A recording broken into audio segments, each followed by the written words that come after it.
This is a Ferrari Enzo. Actually, it's not. It's the original press kit from when the car was unveiled in 2002 in Maranello. That's a Ferrari Enzo. This press kit is actually mine. I was there at the original unveiling back in the day when I was a really young, fresh-faced motoring journalist. Actually, back then, my old editor, who was actually quite good at his job, said to me, "Oh, Matt, nah, you're not really cut out to be a car reviewer. You better just stick to writing news stories about cars." I think he got that a bit wrong, didn't he? So, if anyone tells you you can't do your dream job, ignore them. Anyway, enough of hashtag living my best life. Let's crack on with this review. So, Ferrari Enzo. Cost around £400,000 in 2002. Now, this one, 2 million quid. But before I review it, subscribe to this channel and hit that bell icon to turn your notifications on. Let's kick off by talking about the design, because this is a very, very distinctive car, actually designed by Pininfarina. I wouldn't say it was beautiful. It's striking, but it's certainly functional. So every vent does something. There's loads of vents here at the front, and that nose is clearly inspired by Formula One. There's huge vents in there as well for the radiator fans. And as you move down the side, look, centre locking wheel nuts with the prancing horse on them. Also, you don't have door mirrors, you have proper old-fashioned wing mirrors. I also love the way you've got a single windscreen wiper blade. This is definitely my favourite bit. The dihedral doors. What a cool way to get into a car. Like I said, every vent does something, so that sends air into the engine, which you can see it on full display underneath this plexiglass engine cover, and you've got carbon fibre on the intake plenum and on the rocker covers. Lovely. Moving to the back, if you look at the design of this rear end, you can see that it previewed the F430. Then you've got this mesh area here, which allows you to just look in and see all the mechanicals. This one is actually missing the silencer for the exhaust because it's been straight piped. You're going to get to hear it in a bit. There we've got a huge diffuser, not the active aero you get on the very latest Ferraris, though this rear wing is active, so when you're driving along, it does pop up. Look, we've got 4 exhausts, and they are real. There are no extensions to make them look bigger than they are. They are the diameter they need to be. And I'll illustrate that with the carwow big stick of truth. Look at that. Oh yeah. I can't believe I just poked a £2 million Ferrari Enzo with a stick. Motoring journalism, completed it, mate. This is quite a compact car here on the inside, and it's super simple, the design, but really, really cool. I just love the layout and the look of it. I mean, there's not too much here on the centre console, which are all your main controls, really. So you've got your ventilation systems, and actually, the rubberised buttons are starting to feel a bit sticky because they're old. Then you've got the starter button there. It has warning lights, your parking lights, your fog lights, and then the controls for your mirrors, which once again are sticky with age. Then there's leather up here on the dash, which is quite nice. So the stitching on here, I mean, oh my God, you can tell this is a hand-built car. It's a bit wonky. And these bucket seats are absolutely gorgeous. Look, we've got proper racing harnesses, though don't worry, because they're faff when you're just like driving it normally. You do have a normal seat belt as well, which is handy. Some other things I like about it are this, look, so the steering wheel. Interesting fact, so you know how sports car steering wheels now have flat bottoms? This one is flat topped. That's changed. However, this car really did start off the whole thing for Ferrari having buttons on the steering wheel. So we've got the indicators here and here. You've got your mode buttons there. You've got your lift there for the nose, so you can go over some slightly bumpy ground or maybe up some curbs and into your driveway. Do not press that button by mistake. That's the reverse. That's your traction control. You can turn off your ASR, and then that's your race mode as well. There's some other controls here, things like your windscreen wipers and your lights. The pedals for the gearbox are here, mounted on the steering column, and they're nice and big, so you can always hit them even when you're going around corners if you need to. Of course, they're made out of carbon fibre. I also love this, the fact you've got these huge gaps in the fascia, so you can actually see into the steering column. It's clear evidence that this is a race car for the road. Oh, there are some shift lights here on the steering wheel to tell you when to shift up. The actual layout of the instrument binnacle is really, really clear. Nice central rev counter. You have a little digital readout for your gear selection. And then you've got your speedometer, which on this car is in kilometres an hour. This is a left-hand drive car. In fact, you can only get the Enzo as a left-hand drive car. Pininfarina did offer to do a conversion to make it right-hand drive, but nobody did it. None of the 399 people who bought one. And I know that's how many were built, because it says down here on the plaque, 399 limited production, though there obviously will have been some prototypes. Down here there's a plaque with Enzo's signature. And there's another plaque over there which commemorates the fact that Ferrari won the Formula One World Championship in 1999, 2000, 2001, 2002 and 2003. So yeah, they were on a roll back then. The rest of the interior, well, carbon fibre literally everywhere. Obviously this car's main chassis is built out of carbon fibre and it's lovely the way it's exposed and used. You've got leather here on the roof lining, which does feel quite luxurious. What's not so luxurious is the fact there's no air conditioning at all, so it can get quite hot in here. And the windows are windy to save weight. The winding mechanism is kind of cool though. Quite like that. So too is the way you open the door. You don't go at it like because you can't get at it. The way you do it is just slide your hand under there, pull that lever, and then use your forearm to pop it up. The seating position, as you can imagine, is spot on, and you can adjust the steepness of the backrest by doing that. And you can, of course, slide the seat forward and backwards. And there is, well, enough room for me. I think even if you're tall, you're probably going to just about be okay in this car. The pedal box is a bit offset to the right though, so the brake's actually where you think the throttle should be, and there's a footrest where you think the brake might be, but there we go. The passenger also has a footrest as well, so they can brace themselves while you're hurtling around corners, which is very easy to do in this car. There is a bit of practicality as well, so look, you've got some storage there, some more there, and a little bit there for the passenger. Isn't that nice, eh? And look, oh, there's a net here. Speaking of which, I do quite like this leather lining. That's lovely, that is. And a 12-volt socket, so you can charge your mobile phone. One thing I should point out though is this may look like a glove box, but it's not. That's just the airbag. There's no storage there. And you have a fly-off handbrake. You just lift it up like that, and then you just do it the opposite to release it. The only thing that I don't like really is this rear view mirror. It's all just a bit cheap. But overall, what a beautiful, interesting car to sit in. When you open the door, you can see some more of the impressive engineering that's gone into this car, such as this aluminium door hinge. Then you've got these three levers here. So the front one is for the front boot. This one here is for the fuel filler cap. And this one here is for the engine bay cover. Let's check out the boot space, shall we?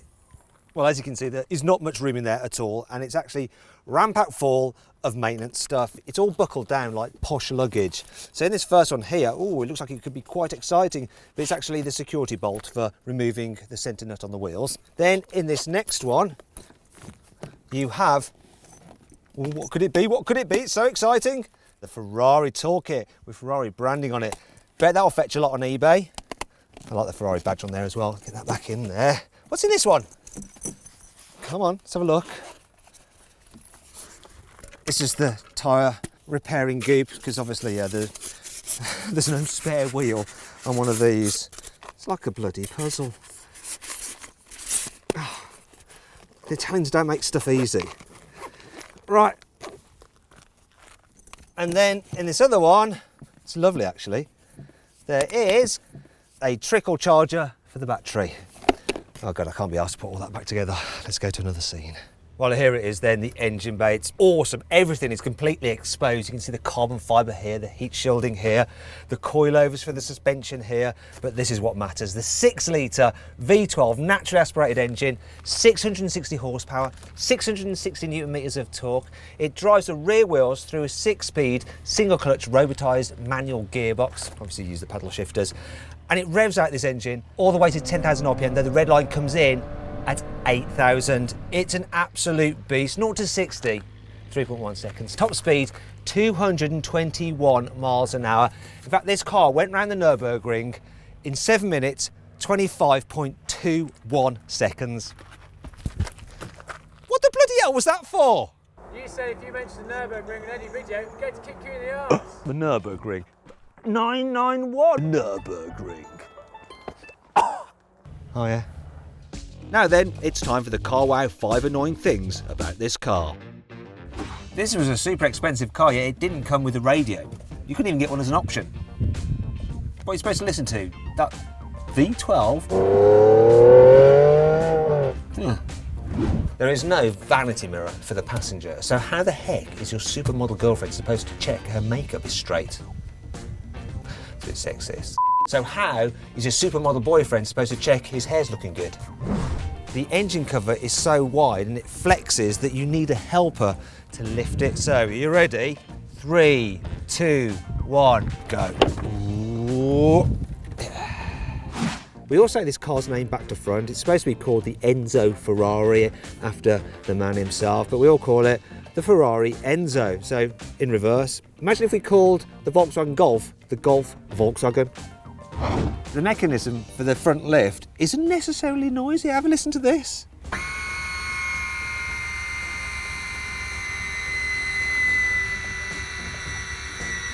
It's like some electric drill.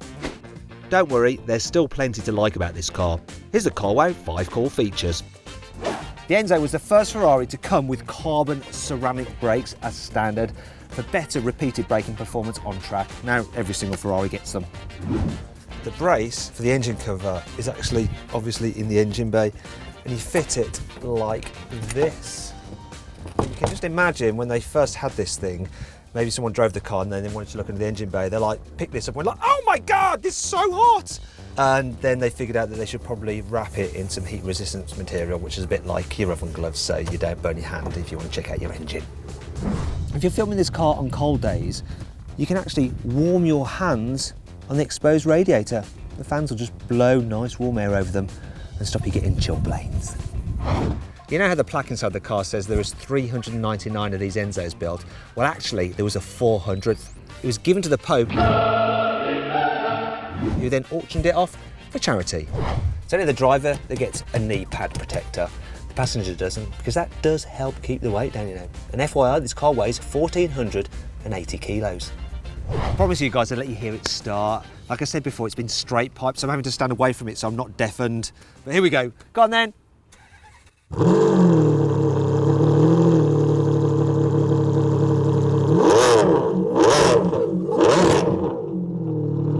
That literally made me jump. Give it some more revs.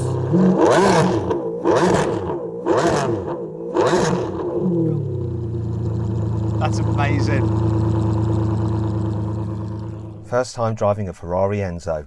I feel honoured, and it's something I've always wanted to do since I became a motoring journalist, so here we go. Just take it easy, away from the start.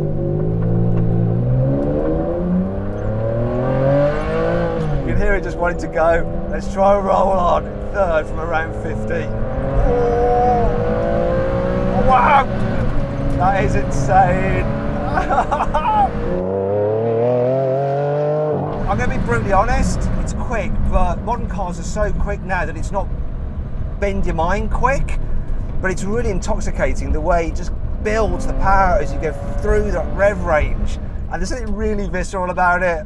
Oh, that is lovely. Oh, wow. Oh, the power at the top end.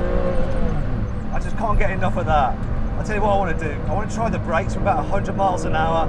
So I'm doing 100. I'm just going to emergency stop it.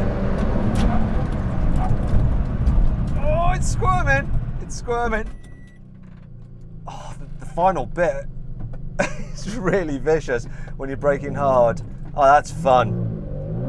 Oh, this engine. This is like a real dream come true driving this. Absolute dream come true. You hear all the stones just bouncing around. There's no soundproofing. It is a race car for the road. This is just totally raw. And the steering, I mean, I'm on a runway, but the steering just feels lush. Steering on modern cars isn't like this. It's just not. I'm sorry, it's just not. This is just wonderful. I wish I was on a track to actually drive it properly, but this is all I'm getting, and to tell you the truth, I'll take that. I'll take that. I've had a go in a Ferrari Enzo, journalistic dream of mine. I think the 288 GTO was probably not even out when I was a child, but hey, yeah, I've ticked a big box with this. What a lovely, lovely car. Man.